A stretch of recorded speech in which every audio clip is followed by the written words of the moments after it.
Hello. What are you listening to, Fari?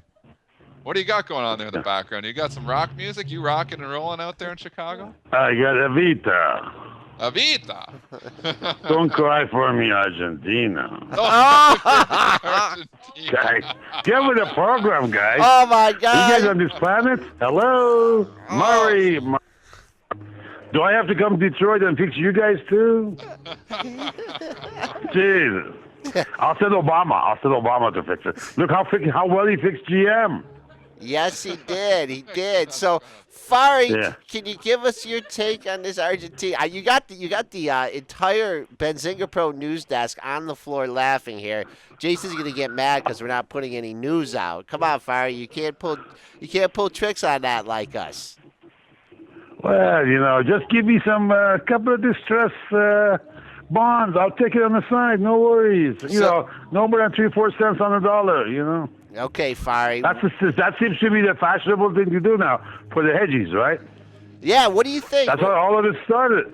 Yeah, but aren't like They buy it for a few cents from somebody else, and now they want to hold out for a full payment. So what do you think? What do you think's going to happen here? Is it just an excuse to dump Argentinian bonds and you know what? buy the U.S.? It just gets to be esoteric at times, and you got to be diversified. I don't think they're going to pay anyway. So you think whoever's holding that debt is toast? Huh? I think look what the S&P said. These guys are done. So here we go again. So does this shake your mega bullish thesis on the market? Hell no. Hell no. no. I'll have a nice steak and a good scotch and forget about it and move on. We got Auntie Jeanette at the helm. Come on. So it's nothing. you When was the still last think these are the last time you pullbacks? did anything? No. You buying these pullbacks then? You're still looking at this market from the long side then, Fari? Unless I see something different, that seems to be the path of least resistance. We are we're not really oversold, but we're close. Negative 141, 142 last night on McClellan Oscillator. So short-term wise, dead cat bounce should be in everybody's works in terms of thinking. Yesterday we had another hammer close to it on SPX. NDX says, "Don't touch me. I'm doing fine." It's negative 31 on rising McClellan Oscillator. If you look at last night, for example, again, yesterday's down 12 volume was only 1.7%, 1.7, the ratio, down 12 volume, okay? And we were down quite a bit at the beginning, remember? We all went down beyond negative 1 sigma, came back up, closed right about 0 sig. We'll have another challenge today. I wouldn't worry about it too much. I think non-farm tomorrow should be good. I'm just hoping it's not going to be too good. That's the one thing I don't want. I don't want 350,000 and stuff, So Fari, keep it slow. Go out to 250, 280. I'll be calm. Okay, Fari, we were Yes, sir. on the same side of a trade yesterday, and I know you had been holding out a long time on it. I made just a short-term play on the Twitter. Did that kind of move? Did you? You want more soup? Well, no, the Facebook is what we have the bet on. I'm talking about Twitter. And I don't know if I want to confirm that with the folks. Fari and I did do a 72 versus 78 in Facebook, but he put a binary expiration date on it. So I only. Yeah, I got to. I can't have obligation that has no expiration. Okay. All right. Okay, But, just beyond everything I was taught. You can't have something go on forever. Then you become, let's blank a couple of names. We won't mention any names. But it's always long, we're always short. And one day they won. Oh, hold on, wait a second. Okay. You got to have a deadline, right? Because that's part of timing. Timing it's called the word timing, right? It's got time in there. Yeah. So we need to have some sort of a deadline. But you pick the date. I just need to have something. We do. Right? We have a date. We do. We have September 1st expiration. I'm sure we'll hit one of those So two. go ahead for public consumption over the bet. So everybody's very clear what the bet you propose, and I agreed to. Go Okay. ahead. All right. you think it's going to trade 78 before it trades 72, and we did our usual bowl soup. I ended up buying you very expensive soup in Chicago from Shaw's Crab House, so we'll have to find some. Yeah, they're adding a deck for that just because of what you paid for them. Yeah, Okay. they're adding a deck on top. That was a great help to our bottom line. Yes, sir. Mm-hmm. My target in Twitter was 45 when I put the position on, and then it was like ridiculous trading in the pre-market, got all the way 42, 50, after hours. And, I took it off very close after the open. I didn't like the trading activity. I know you had some longer dated options. Did you hold on to them, or was that kind of pop where you had to ring the cash register? What happened was I got out right before because we were in FB and Twitter. And my feeling was that the FB will trade in sentiment with Twitter. So because we run a website, we have different players there. I did a quick quiz in the room. Did not get any response, but I said, there must be somebody out there, probably still in this. Well, because we did have a GTC order before, probably like 2 weeks before. So I went out there and I said, hey guys, cancel GTC. This is your new order. You need to get out before the end of the day because Twitter's going to report, or else acknowledge that you're going to write through. I don't want anybody surprising because it's an long-dated trade.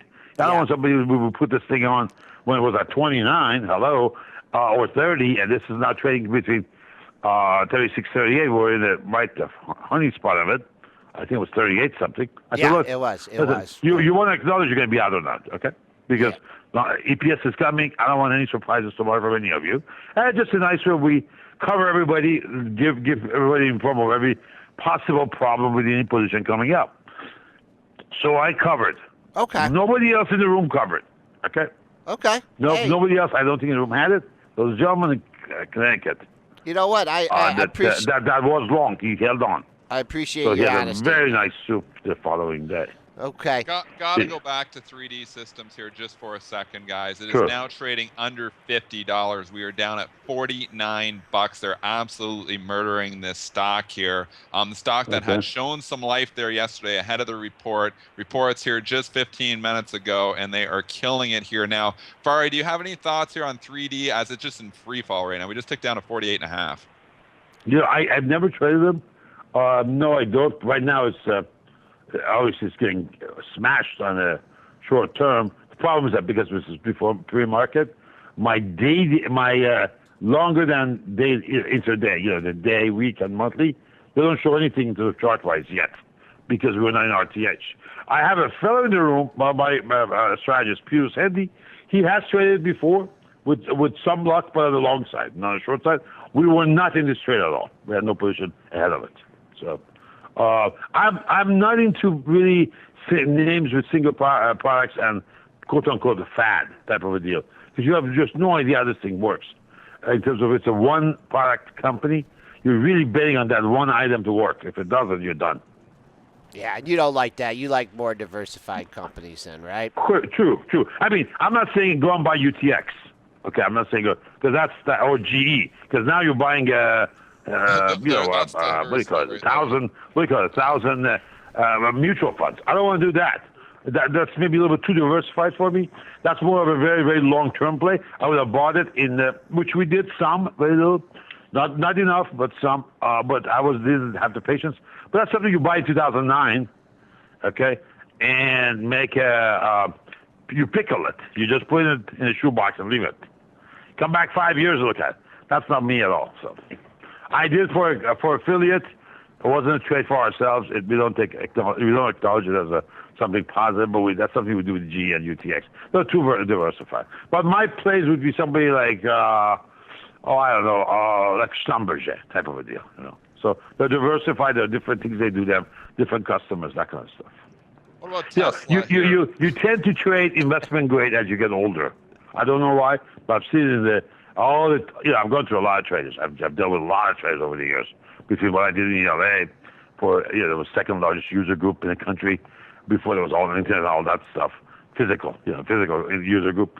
And what I've done now with my own website and on Twitter I've interacted with many traders over the years, and also professional ones that I know through school and classmates and so forth in New York or Chicago.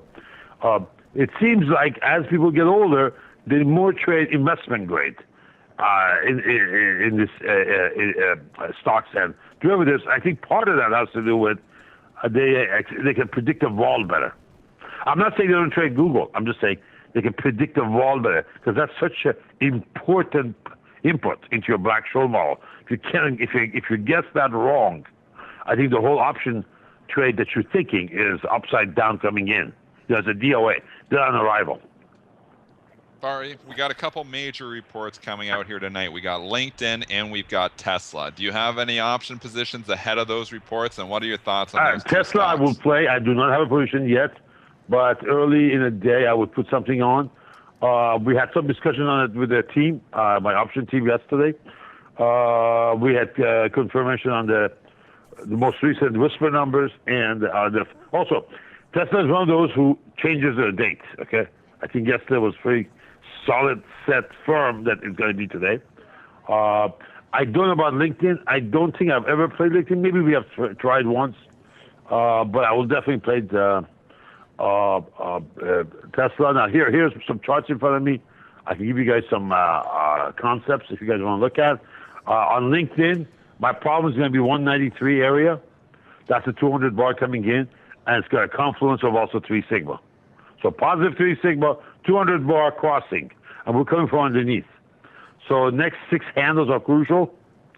If I remember anything on LinkedIn, they usually punch through these numbers up, or they burn, they fly over, roll over, and burn, and crash. I mean, these guys don't move just 6 points; they move. So one area would be 193 to watch for. Okay, I don't think we're going to see much more than 204 on that, or 205. If they punch through, that's a 4 sigma. That's quite a bit. On the downside, I would watch, again, there we go, another confluence. 50 bar and 0 sig, which is 20 bar. 20 and 50 are very close, around the 165 area. Okay? That's on LinkedIn. If you want on Tesla, hold on one sec. Okay. 1 second. I think that would be interesting. And those of you who want to play Tesla, send us an email. We'll throw you the trade to you live. I mean, the moment, obviously we have to get out to our people first, but the moment we have the template, which gives you the instructions, we'll shoot a copy to you. Send us your email. We're not going to follow you. We're not going to add you to our any list or anything else. It's not we're not trying to harvest emails. We got plenty, trust me. Here we go. It's a 228 right now, 229 trading. Okay. We have a very tight, here's the interesting part, very tight sigma levels. Very tight. So maybe we'll call him, his royal tightness. Yeah. As he walks. Yeah. Okay. Yeah. Hey, you know what, Fari? Well, what is going on here, guys? This is a setup. Now, the question is which side after this? When it gets this tight, it's going to explode. Which side? It's very call. difficult because the CIs are flat. CIs are also flat. I mean, this is so tight.